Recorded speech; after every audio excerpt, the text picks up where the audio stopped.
Hi, everyone. Welcome to the Digital Supply Chain Podcast. My name is Tom Raftery, and with me on the show today, I have my special guest, Jon. Jon, welcome to the podcast. Would you like to introduce yourself? Yeah, hi Tom. Thanks for having me.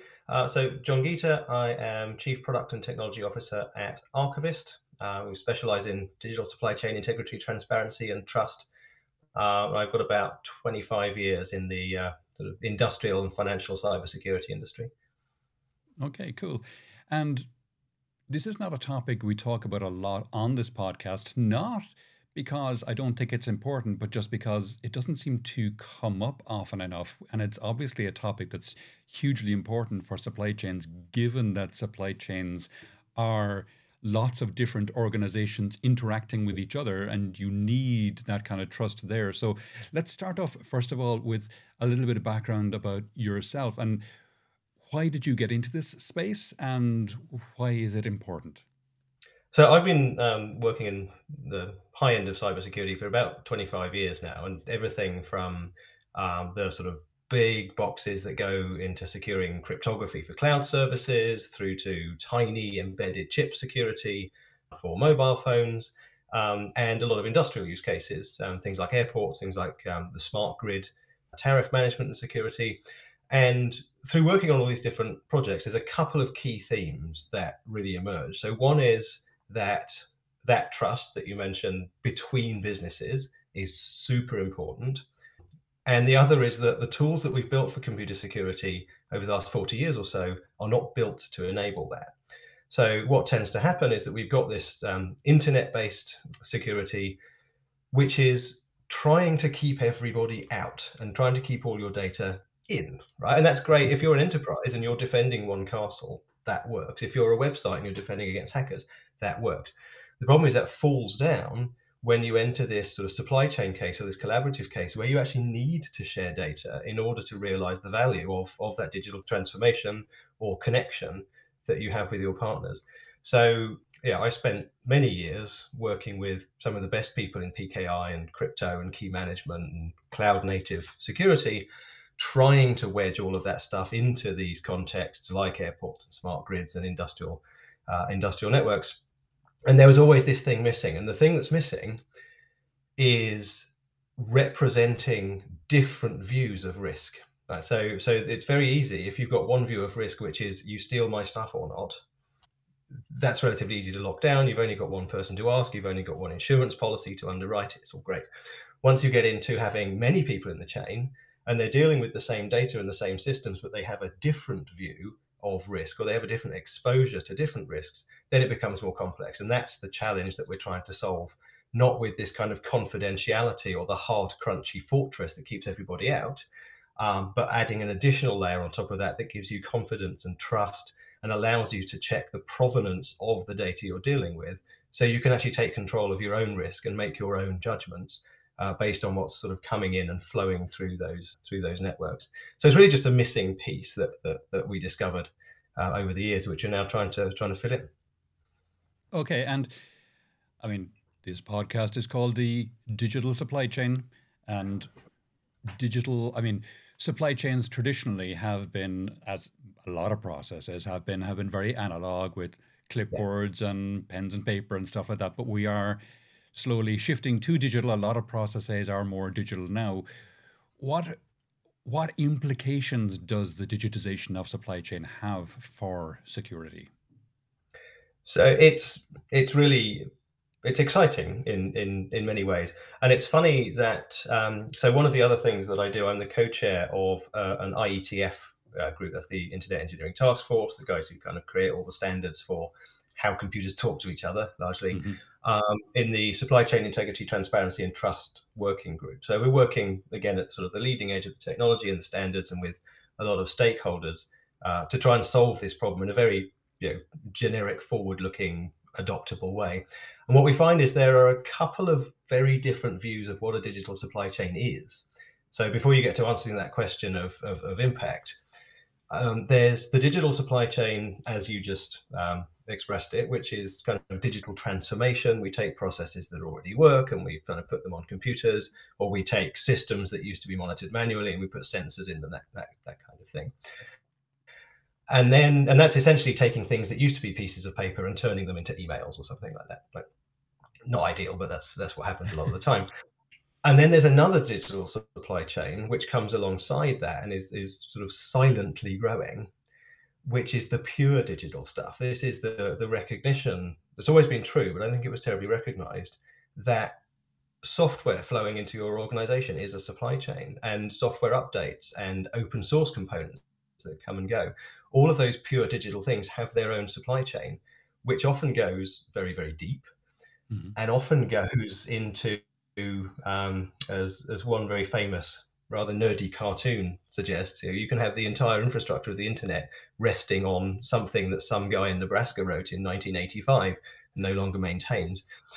So those two things actually have very different implications. The implications on the pure digital side is really speed and scale.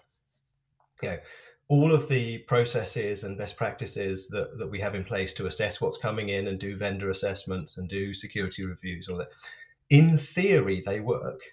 But in practice, the updates are so big and so complex and so fast that we just can't scale to meet it. We can't hire the people and the experts to do those things. So that's one side of it, is pure deluge that says these manual processes and the once every 3-month approval committee just can't handle that anymore.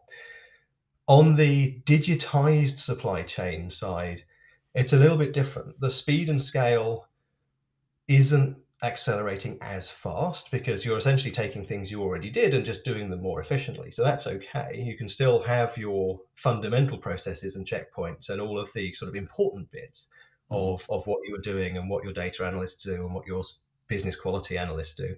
All of that can stay in place. But now what you're doing is you're taking some manual processes, potentially face-to-face processes, potentially physically secure connections where somebody can take a cache of documents and get in an armored van and drive to between sites. You're taking all of that and you're turning it into digital communications. And so the new threat on there, the sort of the security or the trust overlap on that, is saying, well, how do I take advantage of this really much more efficient supply chain and the opportunities for me to communicate with more partners and the opportunity for me to communicate in seconds rather than days? How do I take advantage in that and still have, in the instant, enough trust in the data that's coming in that I know it's the real data and not a hacker? I've got lots of very hilarious stories about what happens if you trust the wrong data. So, how do I know it's the real data coming in from the real place, firstly? And then, if your business is of any size and has any kind of risk exposure, how do I know in 3 or 6 or 9 months' time, when audit time is coming around, that I can demonstrate that this lump of stuff that I have here right now is the stuff that I worked with, was the right thing to make my decisions on, and is auditable and verifiable and has its provenance trackable to the satisfaction of my auditors and insurance company and quality people and regulators? Because the piece, and I'd be very glad to hear from your experience, from other listeners and everything else, I'd be very happy to hear that the next thing I'm about to say is wrong. But my experience of this thing is that one of the very last things to really digitize is the kind of regulator auditor loop. They'll come in and they'll look at your digital systems, but they still want to go through those same set of processes. And it's very, very difficult to rewrite a 3,000 page ISO 9000 or 27,000 manual. So that trust in knowing I've got the right documents, they are the documents I use at the time, and they came from the place I expected them to come from. That's the big challenge that we're kind of trying to solve in order to unlock the real digital transformation efficiency. Okay, and I mean, you mentioned some hilarious examples there. Can you give us one or two of them to show why this is actually important? Yeah, so there's one of the funniest ones I've heard. It's not my story, it's a secondhand one, as all the best are. But you can use signals to your advantage. Attackers love using security systems against themselves, and so there's the simple untrue example, but easy to imagine sort of basic thing is, if you receive a signal from the fire alert system, do you open the fire doors or not? Well, that's an interesting question. If there's a fire, yes, you definitely should. But if that's a false signal, then you probably shouldn't, because the likelihood is that the people wanting to rob rob your store or your warehouse are standing outside the fire doors just waiting for the locks to be turned off. Right? So in that vein, there is a funny story from the water industry, for example, where they were looking at implementing security by kind of insight. The guys inside there were really obsessed with logs and monitoring. They wanted as much information as possible so that they could look for patterns of behavior, or they could look for intrusion attempts and things like that. And this was back in the days when you didn't have nice, easy, simple printers. These were big, heavy thermal printers. And so one of the things they wanted to do with their security intrusion monitoring system was to send a message and print a physical log record of every time a beam was broken, every time a bar was raised, every time any sound was detected around the perimeter, all that.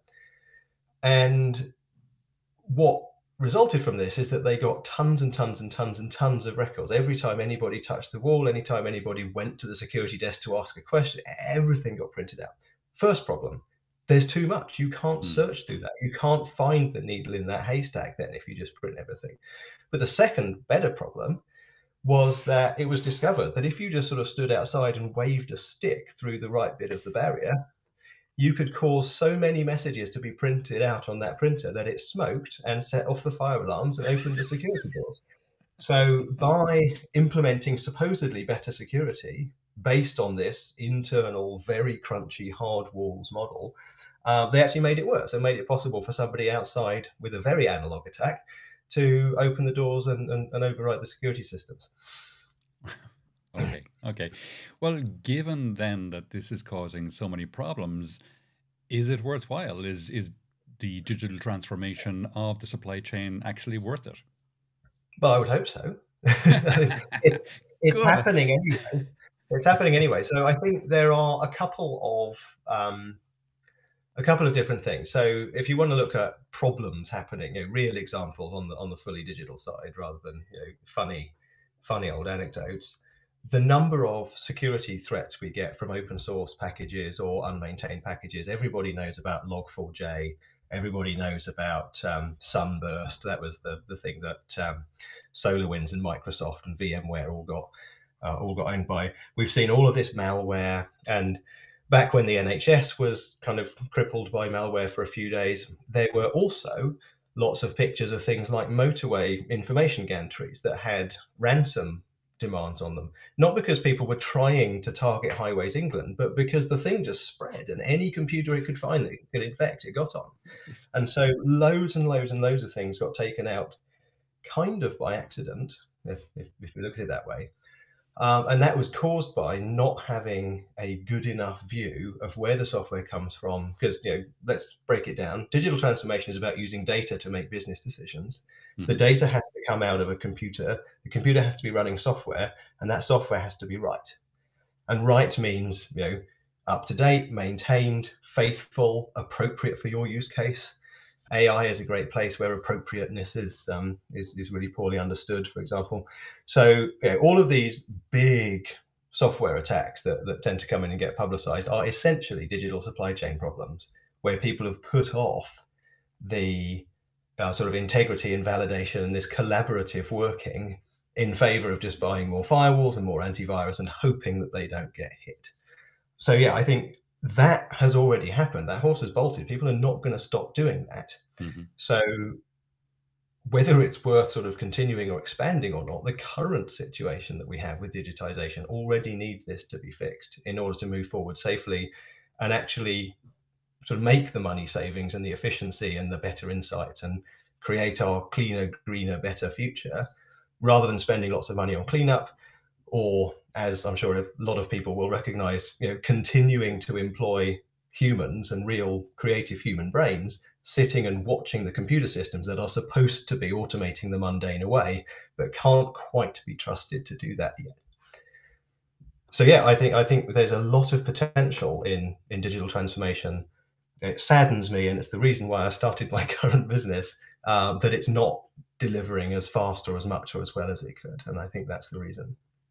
And how do we secure those, physical to digital systems? Yeah, so that's an interesting point, and I do really think the physical devices and the real world are super important actually in this. We talk about digital, and there's lots of software and crypto and stuff that comes into the conversation, but really that should all just be in service of making our real world work better. So again, there are kind of two sides to this, depending on whether you're your own shop doing your own thing or whether you're working in this collaborative supply chain context. Because IoT, as it's often shorthanded, has quite a lot of technology and techniques to it that are good enough if you're just managing your own factory and your own risk and it's all your own stuff. So you put a digital certificate on it, you put a little bit of physical shielding on, and then at that point you've done enough. There are bigger problems to worry about. The issues start to come when we want to connect these things and you have something like advanced manufacturing, or you have this sort of software supply chain, or data marketplaces are increasingly springing up where you can use other people's sensor data to drive your own insights or decisions. At that point, we again come from a point of simply protecting the device and putting a nice sort of warm fuzzy blanket around it, or a hard castle shell, depending on your proclivities. And we actually have to have integrity in that data, and we have to know where it came from, and we have to have security has this triangle, the CIA triangle of confidentiality, integrity, and availability. Okay. And recently we've done really well at the confidentiality. People often think, as a shorthand, that cybersecurity is all about secrets. So that's great. But actually, as soon as you're collaborating and you want to make use of that data, it's the other two that are important.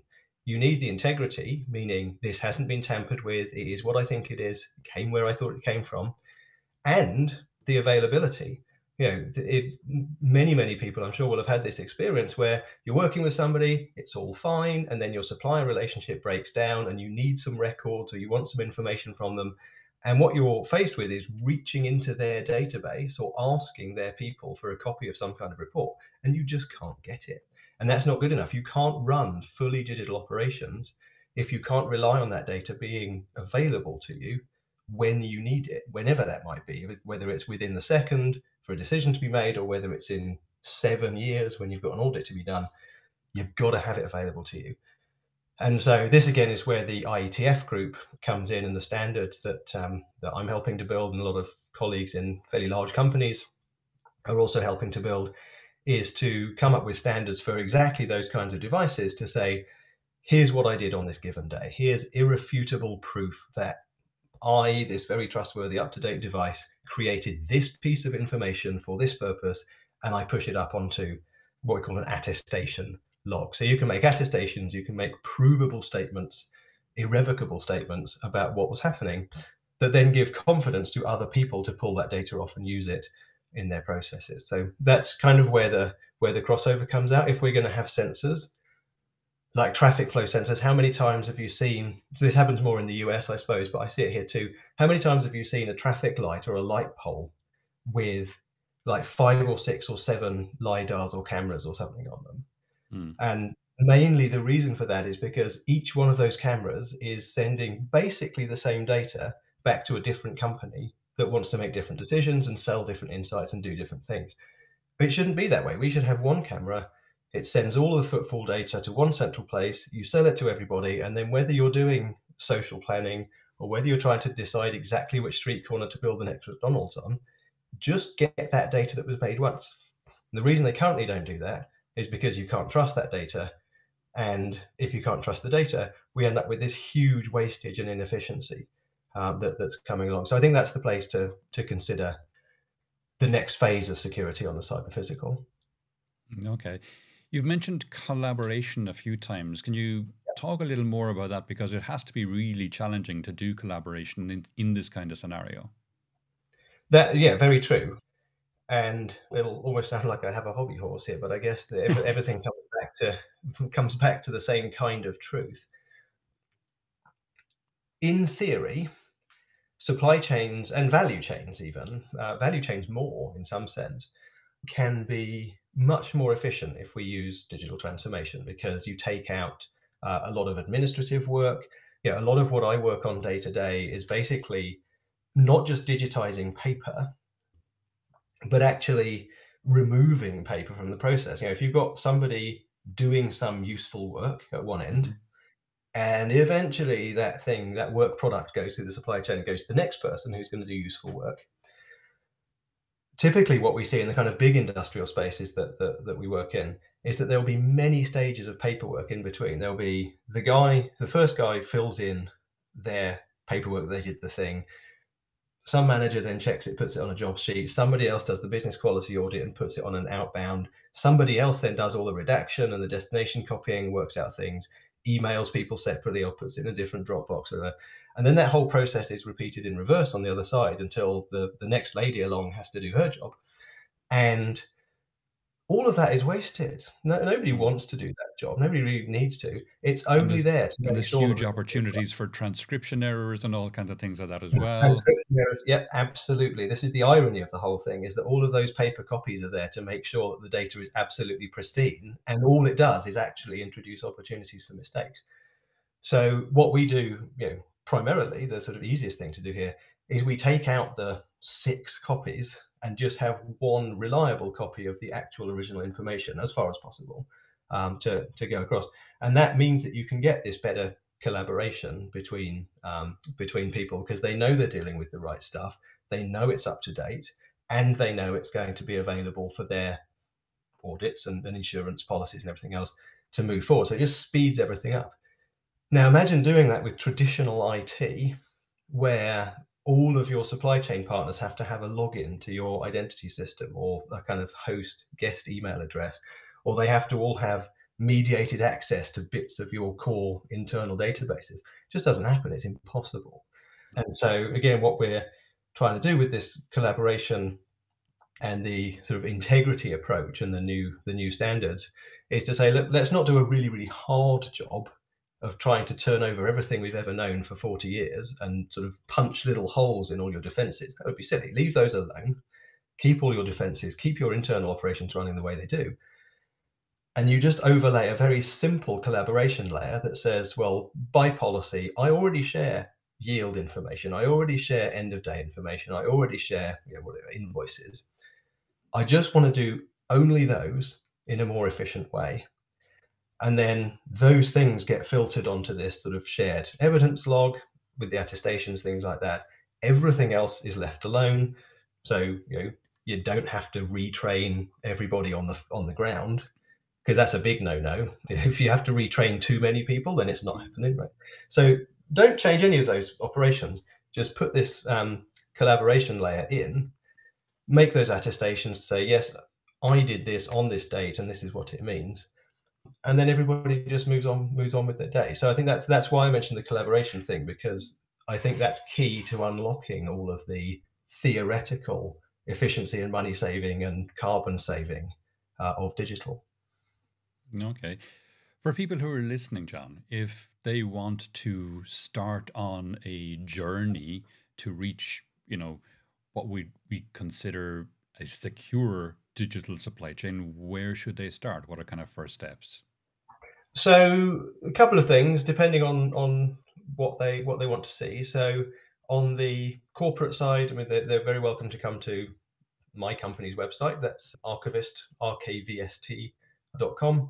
And we've got, most crucially, we've got a free platform, so you can just play with it if you're technically minded, without any kind of obligation. But we've also got some case studies there. We've got one for handling nuclear materials, and we've got one for handling transparency in the carbon supply chain, environmental and sustainability and governance goals. So that'll give a kind of broad company-based overview. If you want to look at more sort of standards and transverse non-vendory stuff, then we've got quite a lot of resources on and coming out of the Supply Chain Integrity, Transparency and Trust group in the IETF. And the easiest thing to do probably is to go to skit.org. That's SCITT.org. And we've got a whole bunch of the sort of the rationale, the use cases, how it enables both this kind of cyber physical and the pure digital supply chains, and breaks down some of those maybe trickier concepts. If people haven't been working in cyber for 25 years, then really unpicking that crucial difference between integrity and transparency and confidentiality, I can imagine it's not the easiest thing to get into. So that Skit website really kind of boils that down, takes out the core concepts and just says very simply, this is how powerful attestations can be in improving the quality and integrity of your supply chain operations. So I'd say that rkvst.com or scitt.org. Good resources. Okay, superb.